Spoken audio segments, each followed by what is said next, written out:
Every 11 seconds, an older adult ends up in the emergency room because of a fall. But what if just 5 small changes in how you walk could help you stay steady, safe, and even feel more confident? In this video, we're going to walk you through 5 practical, science-backed walking techniques that have helped thousands of seniors move more freely and with less fear. These aren't workouts. There's nothing complicated. Just simple, powerful adjustments you can make today, whether you've had a fall before or you just want to protect your independence. Let's get started. 1. The 4-step gaze that gave her life back. Evelyn always loved being out in her garden. In the spring, it would come alive early, sunlight dancing through the trees, the scent of lavender and mint floating in the air. It was her little piece of peace. But after the fall, actually, after 2 falls, that peace turned to fear. She was 72 at the time. One fall happened in the kitchen. The other in the driveway. Both out of nowhere. Both jarring. And the second left her with bruised ribs and a bruised spirit. It wasn't just physical. It was that quiet kind of fear that sneaks in and steals things. Your routines. Your confidence. Even something as simple as stepping outside to breathe in your own roses. For weeks, Evelyn avoided the stairs. She stopped taking her morning walks. She watched the garden from her window instead of walking through it. "I'm just being careful," she'd say. But if you've worked with older adults, or lived this experience yourself, you know the truth. That kind of careful can start to shrink your world. Then something shifted. It began with a simple idea: look 4 steps ahead. It sounds too easy, right? But sometimes, the simplest things hold the most power. Here's the deal: one of the biggest reasons older adults fall is distraction. Not seeing the garden hose that's twisted like a snake on the sidewalk, or the small crack in the pavement, or a toy left behind by a grandchild. Most older adults either stare straight down at their feet, or not at anything at all. But Evelyn learned something different. Instead of looking at her toes, or off into the distance, she started focusing just 4 steps ahead. That tiny change? It changed everything. She practiced in her garden. Slowly walking the path. Eyes softly fixed 4 steps in front, not right under her, not way off in the distance. Just far enough ahead to notice things. To anticipate. And that's when the magic happened. She started to feel more in control. The tripping hazards didn't go away, but now she had time to react. She saw them coming. She could adjust. She could adapt. See, this is how balance returns. Not just through stronger legs, but through smarter eyes. What Evelyn discovered, maybe without even knowing the science, is that when you look 4 steps ahead, your brain starts to prep your body. It sends signals. Lift your foot. Shift your weight. Tilt the ankle. You're not fighting age, you're working with it. I've seen so many older adults, people who used to run marathons or dance until midnight, end up afraid to cross a hallway. But when they start using this simple habit, that forward gaze, everything shifts. Their posture improves. Their stride comes back. But most importantly, their confidence grows. Evelyn started small. Practicing inside, on smooth floors. Then outside on her block. Then back to her garden. Every now and then she'd catch herself looking down, but she gently reminded herself, 1 step, 2, 3, 4. She told me once, it felt like I was getting something back. Not just the garden. But my rhythm. My right to move without fear. And that's what this is really about. Not just avoiding a fall, but taking back control. When you look ahead, you're not just watching for cracks in the pavement, you're saying, I decide where I go. So, if you catch yourself watching your feet more than the world around you, just pause. Lift your gaze. Not far. Just 4 steps. That's all it takes to begin. Start in your hallway. Then your driveway. Then out on the sidewalk where you used to stroll, just for the joy of it. Let your eyes teach your body that you're still steady. Still aware. Still moving forward. And like Evelyn, you may find that simply looking forward gives you back more than just your balance. It gives you back your freedom. 2. The gentle return of heel to toe.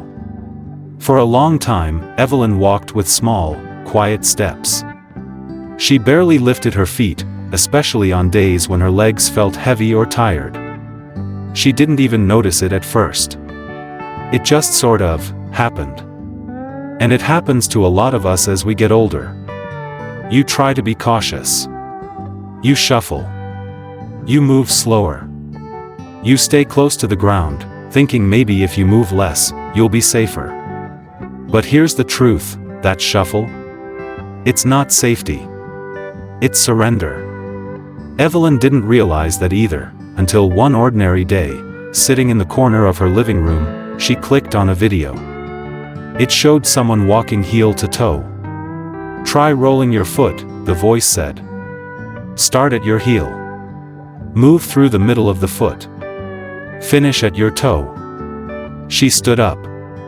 A little curious. A little doubtful. I mean, she'd been walking her whole life. But she gave it a try. One step. Her heel touched down first. Then the middle of the foot. Then her toe gently pushed off. It felt strange. Awkward. Like learning to walk all over again. The pause that restores balance. It was Evelyn's third walk that week. The sun was warm. The wind cool enough to remind her that autumn was on the way. Her steps, heel to toe, were getting smoother, more confident. But one thing still made her nervous. Uneven ground. A dip in the sidewalk, a loose rock. A patch of gravel. Even with her new habits, those moments made her heart skip. Because her body remembered. And while her spirit was healing, her instincts were still on edge. That's when she remembered one more tip. From the same program that taught her heel to toe and the 4-step gaze. It said, every 20 steps, pause and balance. At first, she laughed. Stop mid-walk just to stand there. It sounded strange. But now, standing at the edge of a bumpy sidewalk, she gave it a try. She stopped. Feet shoulder-width apart. Eyes forward. Took a deep breath. Let her core tighten just a little. Let her weight settle evenly. 10 seconds. That's all it took. That moment of stillness, it wasn't weakness. It was command. You see, so many older adults feel the urge to push through a walk. As if moving faster might protect them. But speed can actually increase risk. When you're tired, when your balance is fading, awareness is what saves you. That's what the pause gives you. A reset. It lets you check in. Am I favoring one leg? Are my shoulders tense? Am I breathing too shallow? I've worked with so many older adults who believed they had to power through the discomfort. But real wisdom isn't in endurance. It's in attention. And nothing teaches attention better than stillness. At first, Evelyn worried people would think she was unsure of herself. But soon, she noticed something deeper. Each pause gave her more than balance. It gave her peace. It became a rhythm. A punctuation in her walks. Moments to say, I am still in control. And there's beauty in that. We live in a world that forgets the value of being still. But especially as we age, stillness isn't giving up. It's a powerful reminder. We're not racing to stay young. We're choosing how to move, on our terms. Evelyn once told me, sitting in her garden. It's strange. When I stop now, I don't feel weak. I feel strong. I feel like I'm choosing to be steady. And that's what I hope more people realize. Balance isn't something you lose forever. It's something you can build again. Not through big, dramatic changes, but through quiet, steady choices. So the next time you walk, try it. Count to 20. Then stop. Stand tall. Feel your feet. Breathe. Let that moment remind you. You're not moving out of fear. You're moving with purpose. And that's what balance really is. The swing of the arms, the return of grace. Now, here's one you might not expect. Let your arms swing. Evelyn didn't think about her arms at first. They didn't hurt. They just stopped moving. She used to walk with grace. People said it was like she belonged to the rhythm of a quiet song. But after her falls, something changed. Her arms stayed stiff, close to her sides, like shields.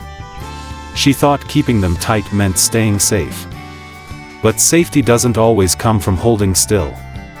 One day, she was watching a program made for older walkers. The instructor said, "Let your arms move. Your balance depends on it." That surprised her. No one had ever said that before. We talk about posture, steps, and shoes, but not about arms. So that day, Evelyn tried something new. She went out for a short walk. Let her shoulders relax. Let her arms drop softly to her sides. And as she stepped forward with her left foot, she let her right arm swing gently forward.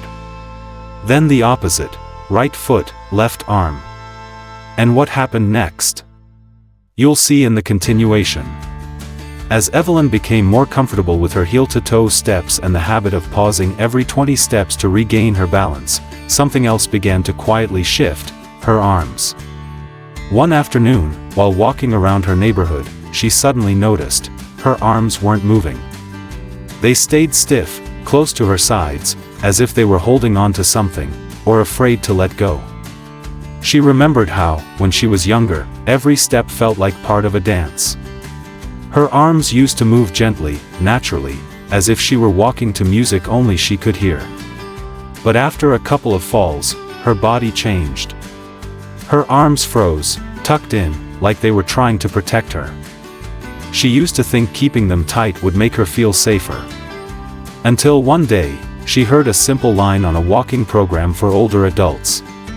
"Let your arms move, your balance depends on it." She was surprised. No one had ever said that before.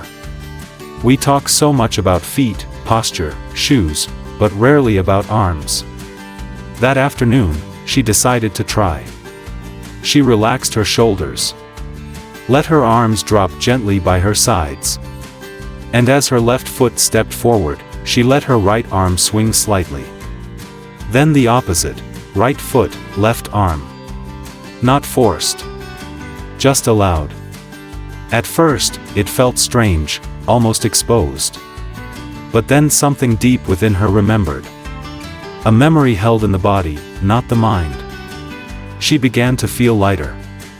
No longer dragging herself forward. Her walk softened. Her body aligned. The arms became natural partners, counterbalancing each step, adding rhythm, helping her stand taller. One day, Evelyn passed by a window near her apartment complex. She caught her reflection, arms swinging, back straight, head lifted. And in that brief second, she didn't see an old woman. She saw herself again. It was a quiet transformation, one most people wouldn't notice. But it mattered. Because movement, especially in older age, isn't just about avoiding falls. It's about reclaiming identity. So if you find yourself keeping your arms tight when you walk, try what Evelyn did. Start small. Relax your shoulders. Let your arms swing gently, opposite your legs. Don't force it, let it happen like breath, like a tide. It may feel awkward at first. That's okay. We are all beginners at something again. But over time, you'll feel the difference, not just in how you walk, but in how you feel. More upright. Less tense. More in sync with your body, not fighting against it. This is how older adults reclaim grace.